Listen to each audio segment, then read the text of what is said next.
dilapisi pakai rumah, pergi keluar lagi ada matahari seperti ini, kira-kira terawat nggak? Terawat. Atau kalau ada angin, nyeplak lagi. Hati-hati, kasiyatun ariyatun. Ustaz tahu banget sih, mungkin pengamat. Enggak. Kalau kita lihat nih. Nah, bagaimana dengan mumilatun ma'ilat, berlenggak-lenggok dan menggoda? Yaitu mereka yang suka dengan perhatian lelaki yang tingkahnya ditujukan untuk menggoda lelaki. Nih, bapak sekalian, hati-hati. Yang tujuannya ditujukan untuk menggoda lelaki. Dengan apa? Dengan suara yang dilembut-lembutkan, yang dikiut-kiutkan. Kayak gimana sih dikiut-kiutkan? Makasih kakak. Akiu, cemut ya kakak. Yang dikiut-kiutkan. Gak hanya ngomongnya yang dikiut-kiutkan, fotonya dikiut-kiutkan. Pasang di avatar Twitter atau avatar Facebook, fotonya dari atas, dekat kamar mandi biar lampunya terang, biar gak kelihatan jeleknya, gitu kan ya. Foto, nah gini kan tidak pakai tembem, segala macam. Yang tujuannya ditujuan untuk menggoda laki-laki. Upload foto di Twitter, memancing komentar, subhanallah uhti. Hati-hati, kasiyatun ariyatun mumilatun ma'ilah. Yang tujuan mereka adalah menggoda laki-laki. Enggak, saya tujuannya enggak menggoda laki-laki, tapi Anda senang kan ketika dipuji kan? Itu hati-hati. Enggak, muslimah enggak seperti itu. Berarti kita menghindari hal-hal yang seperti itu. Kalau laki-laki sudah memang dari awalnya mereka enggak peduli sama penampilan, jadi santai aja. Jadi gitu kan ya. Itu kemudian yang laki-laki dan perempuan menggoda laki-laki baik dengan perkataan maupun dengan perbuatannya. Nah, bagaimana dengan bunuh unta tadi? Tadi di antara remaja masih sudah banyak tanya, apa ini maksudnya bunuh unta? Sorry, Felix Xiao tidak wajib menjelaskan, tapi Felix Xiao cuma wajib mencontek saja. Karena saya nggak punya ilmu tentang itu, saya mencontek Imam Nawawi saja. Imam Nawawi mengatakan yang dimaksud dengan bunuh unta adalah membesarkan kepala dengan kerudung atau selempang dan semisalnya, yang ditumpukkan atau disambung di atas rambut sehingga menjadi seperti bunuh unta. Banyak nggak sekarang? Aduh, sekarang malah ciputnya dibuat seperti bunuh unta. Langsung periksa semua, tenang, ini kan lagi belajar. Makanya ini lagi belajar supaya tahu kan gitu ya. Nah, itu bukan bunuh unta namanya. Gitu loh. Jadi diselempangkan di atas rambut atau kemudian disambungkan atau kemudian ditumpuk, semua yang menyebabkan kepalanya membesar lewat dari normal. Gitu ya. Itu yang namanya kemudian bunuh unta. Gitu kan ya. Nah, kenapa? Karena seperti tadi, mumilatun ma'ilat, dia goyang-goyang. Nah, itu pasti menarik kemudian laki-laki. Kenapa? Apalagi kemudian Petronas, Twin Tower. Lu ada lah kayak gitu, gak percaya. Nah, kemudian bunuh unta yang mirip. Muslimah yang memilih nama tumpuk rambutnya ke atas sehingga terlihat bagi bunuh unta. Jadi, mau rambut orang lain, mau rambut diri sendiri, mau kain, mau selempang, tidak. Karena itu Imam Nawawi menjelaskan seperti tadi.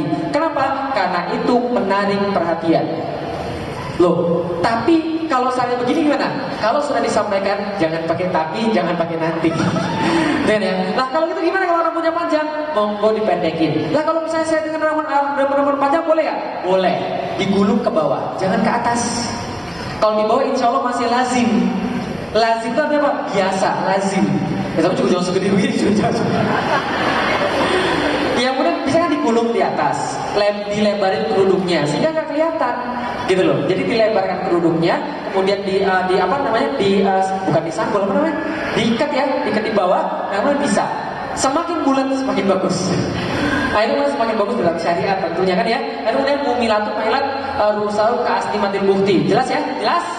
Lalu berikutnya kemudian. Nah, apa yang maksud tabarus? Wala tabarusna tabarrujal jahiliyatil ula. Jangan kalian berhias-hiasan berlebih sebagaimana orang-orang zaman dulu berhias-hiasan berlebih.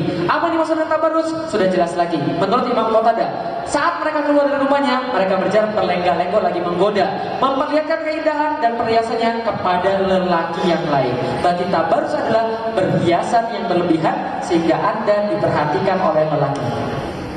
Kalau gitu pakai abang bibir boleh gak? Boleh gak? Boleh. Selama lazim.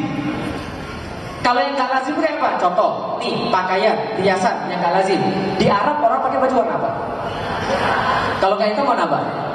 Putih. Kalau putih warna apa? Coklat tua. Kalau nggak coklat tua, hijau tua.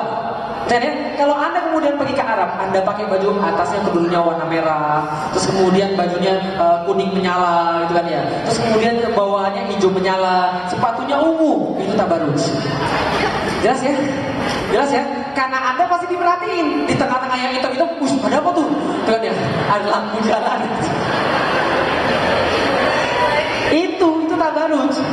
Gitu. Tapi di Indonesia yang memang sudah biasa pakai warna-warni begini, itu lumrah, itu lazim. Contoh lagi lazim.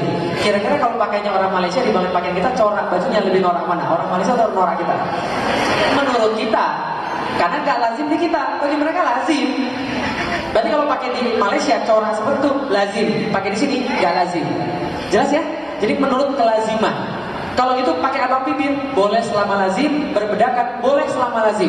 Jadi muslimah tidak berarti Anda harus jadi orang yang kemudian kere, harus jadi orang yang kemudian gembel, gitu tadi ya. Harus jadi orang yang kotor, enggak sama sekali. Apalagi yang sudah punya suami harus tampil yang terbaik di depan suami. Karena itu penting. Saya katakan berkali-kali, Anda pakai baju bagus, Anda pakai baju yang glitter-glitter mentereng, diperhatikan oleh laki, dosa. Tapi kalau Anda pakai baju di depan suami, mohon maaf banget, dia jadi nafsu, Anda jadi pahala. Betul begitu? Betul itu.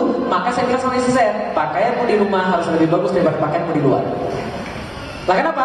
Karena itu pahala bagi suamimu, pahala bagimu. Gitu kan ya? Bukan berarti jadi muslimah, Anda di rumah pakainya daster. Gitu kan ya? Bolong lagi. Habis goreng ikan. Wajarnya suaminya malas. Oke, 5 menit lagi insyaallah. Jadi wajar suaminya malas. Nah maka harus jadi berpakaiannya baik karena Allah senangnya keindahan. Bisa dipahami rasa saya? Jelas ya. Jadi itu kemudian dimaksud dengan tabarus. Nah kita harus hati-hati dengan pakaian syuhroh. Apa itu pakaian syuhroh? Ini hadisnya.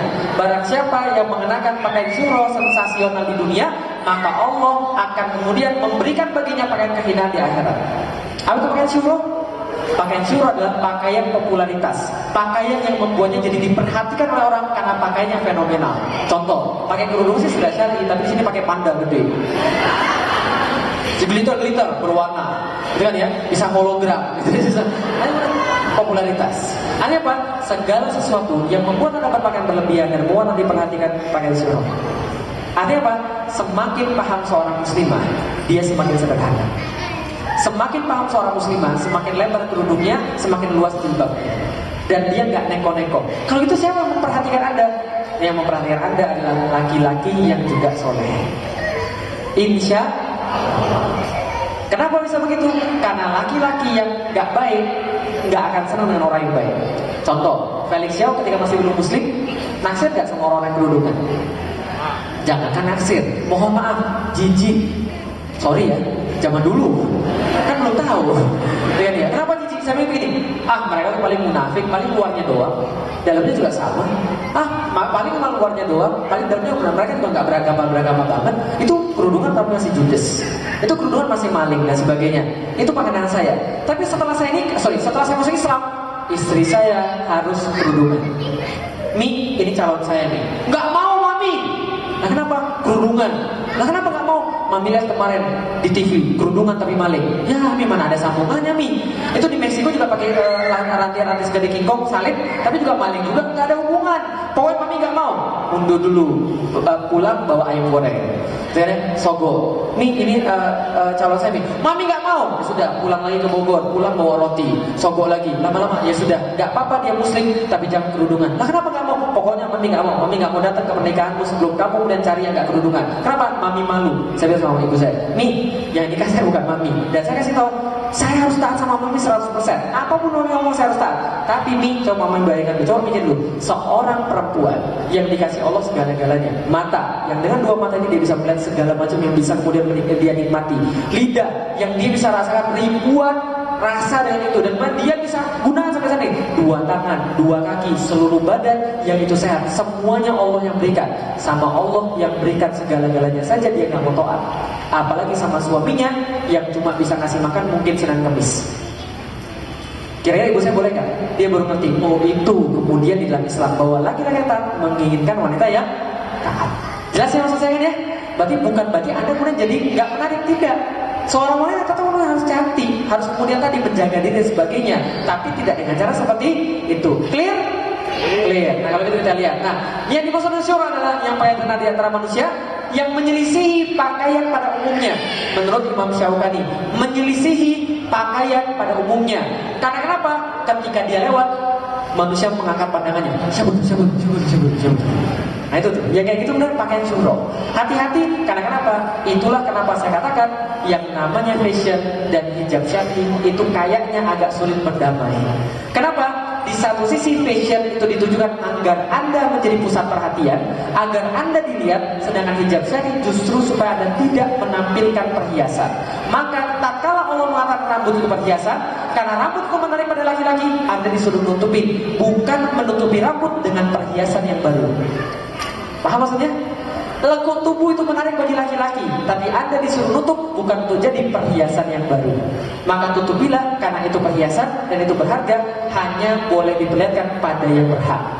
Berlian itu nggak sembarangan dipegang orang, nggak sembarangan dilihat orang. Cuma dilihat oleh orang-orang yang berniat beli, yang bisa nunjukin duitnya ada berapa. Bukan berarti harus cari orang kaya, bukan. Cari yang duitnya banyak dalam tanda kutip, yang bisa beli Anda. Jadi kira-kira gitu. Oke, nanti ada pertanyaan kita lanjutkan, terutama kalau udah buku saya belum kita bahas, nanti kita tanya jawab saja. Terima kasih. Assalamualaikum warahmatullahi wabarakatuh. Ada pertanyaan boleh? Nanti panitia bantu. Assalamualaikum warahmatullahi wabarakatuh. Waalaikumsalam warahmatullahi wabarakatuh. Perkenalkan Ustaz, nama saya Dian. Ya. Saya mau cerita sedikit ya Ustaz. Boleh. Jadi sebelumnya saya bekerja, setahun yang lalu saya masih bekerja di sebuah bank swasta. Ya. Dan masih banyak muslimah lain teman saya yang sama seperti saya gitu. Ya. Dulu harus terkumpul dalam satu pekerjaan yang memang sangat tidak bersahabat dengan kehidupan yang syar'i. Alhamdulillah setahun ini saya sudah bisa untuk terlepas dari itu, ya. Walaupun memang banyak sekali godaannya seperti orang tua yang tadi disebutkan, ya. Terus lingkungan juga, ya. Terus materi yang berkurang karena saya sudah tidak bisa lagi memasok ya. kebutuhan ekonomi membantu suami. Okay.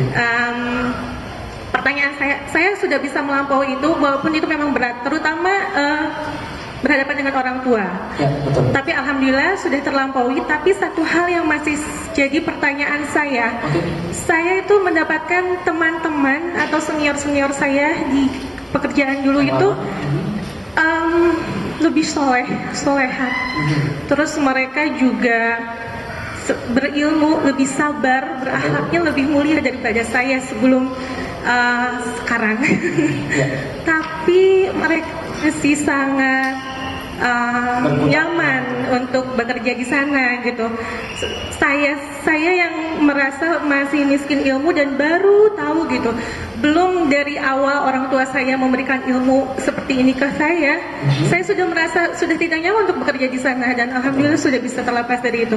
Yang mau saya tanyakan, apakah dengan kesolehan dan kesolehatan mereka masih bisa nyaman untuk memberikan nafkahnya kepada keluarga mereka dari pekerjaan tersebut?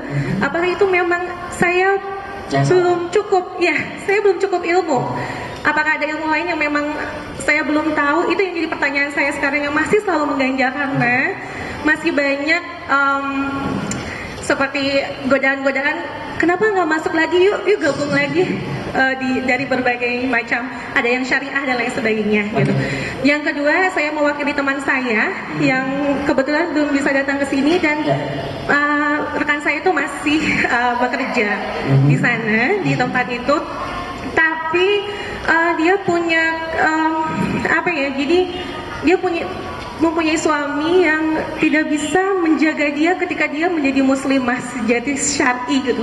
Saya kan udah pernah ngasihin bukunya dan kebanyakan teman-teman saya di sana takut membacanya. Oh ya jelas. Takut, tapi mereka aduh teteh terima kasih gitu. Tapi saya takut bacanya. Tapi ada satu orang takut tahu terus kelas. aduh dekat seru gitu.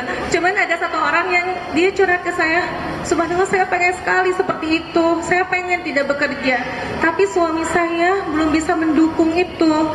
Maksudnya tidak mendukung secara ekonomi, dia juga suaminya tidak bekerja dan dia yang menjadi kepala rumah tangga secara ekonomi. Itu. Jadi pertanyaan saya untuk teman saya itu, karena ini tiripan pertanyaannya, apa yang harus dilakukan ketika secara ekonomi suaminya tidak bisa dijadikan tempat bergantung? Secara syariat pun dia sudah, kalau disebutkan salah memilih suami memang salah dari awal. Tapi masa harus ya udah deh ganti suami, kan nggak mungkin gitu, seperti itu. Terima kasih Ustaz. Assalamualaikum warahmatullahi wabarakatuh. Waalaikumsalam warahmatullahi wabarakatuh. Udah bisa dibuat sinetron.